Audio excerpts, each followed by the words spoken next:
Hello and welcome to this video on how persistent Eurozone inflation will be. Yesterday the ECB promised to bring inflation down again, but I nevertheless think that we have a persistent inflation problem.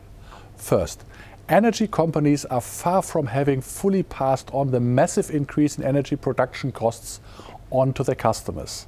There's still a lot of inflation in the pipeline. Second, a new ECB survey shows that people no longer believe in the ECB's promise that inflation will fall back to 2% in the long term. Inflation expectations have become unanchored. But if people expect inflation to be much higher in the long run, unions will also demand much higher wage increases. High inflation expectations threaten to become a self-fulfilling prophecy. Third, at present the ECB is determined to tackle inflation, which is far too high. But the moment of truth will come when the recession we expect becomes visible in the hard data towards the end of the year. Then the ECB is likely to pause its rate hike process.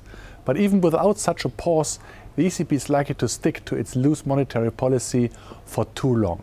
This is because it is basing its interest rate policy on a too low estimate for the neutral interest rate. All in all, Eurozone inflation should continue to rise towards 10% in the fourth quarter. But even if energy prices stop rising quickly later in the year, core inflation will not come down sustainable. We have a persistent inflation problem in the Eurozone.